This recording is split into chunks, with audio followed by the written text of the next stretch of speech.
Pontiff Sulyvahn is basically a Reddit user. He guards the late game like a vituperative neckbeard skulking in the comments section, telling you to get good or go home. It is indeed a skill issue when it comes to Pontiff. If you're like me, when you first encounter Pontiff, it's pretty jarring. His relentless attacks and seemingly endless combos can slap the shit out of you. He's capable of closing distances at great speed, and he has a number of nearly or totally undodgeable moves in his arsenal. At times he can appear even, completely broken. Let's focus on if you don't parry. In this scenario, he is legitimately one of the hardest fights in the game, in my opinion.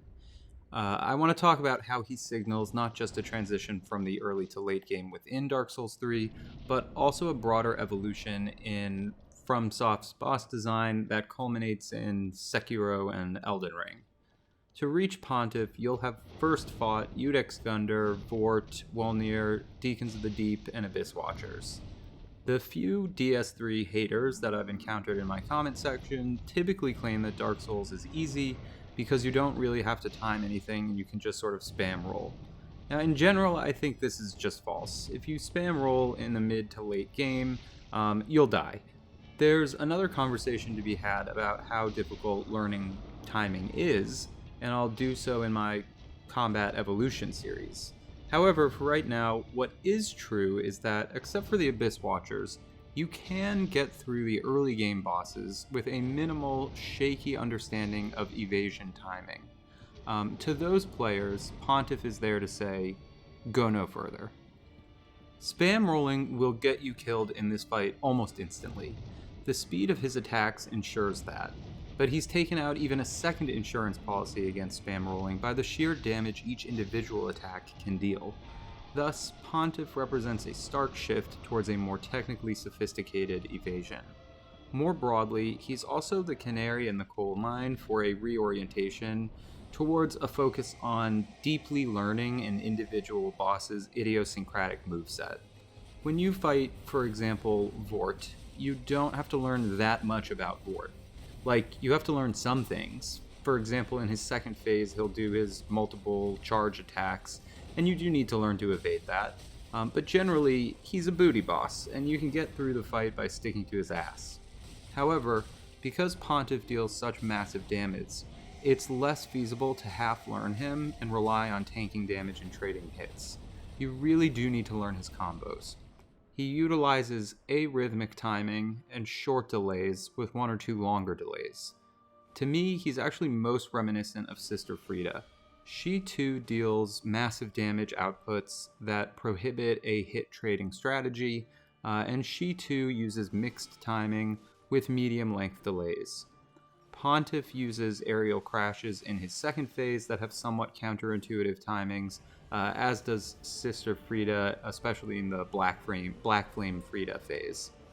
I need to gather Sekiro footage to start incorporating conversations about that game in more depth, but for now I'll also just mention that Genichiro and Ishin both use these mid-length delays periodically in their combos. Elden Ring delays are generally much longer than those found in Dark Souls 3 or Sekiro, but we can trace an unfolding lineage from Pontiff to Nameless King to Sister Frieda to Sekiro bosses and ultimately Elden Ring, as FromSoft shifts to an emphasis on learning the unique timings of bosses. Pontiff also requires much more attention to positioning than most bosses in Dark Souls 3, and therefore presages its crucial role in games like Elden Ring. Here's an example. If you spend most of your time directly in front of him, he's liable to use a short-range jab with his magic sword. This attack is released with such rapidity that it is functionally undodgeable. If you stick to his lateral quadrants, however, he almost never uses this move. Positioning will also allow you to be outside the hitbox of certain moves with his fire sword as well. I've now made 2 videos about the crucial role of positioning in Elden Ring, and I think we can begin to see the intimations of this development in the Pontiff Sulyvahn fight. Pontiff also witnesses a greater incorporation of strafing into defensive maneuvers. His 6-hit combo really fascinates me.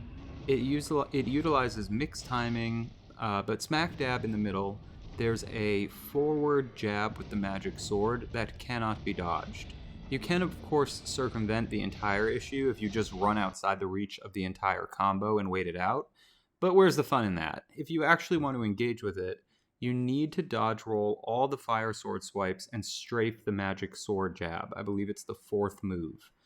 In this sense, we can see an augmented roll for non-dodging evasion, and I think of this attack actually as the spiritual predecessor to Melania's waterfowl attack, which also requires a combination of strafing and dodging to properly evade if you're not just going to run away from the whole thing.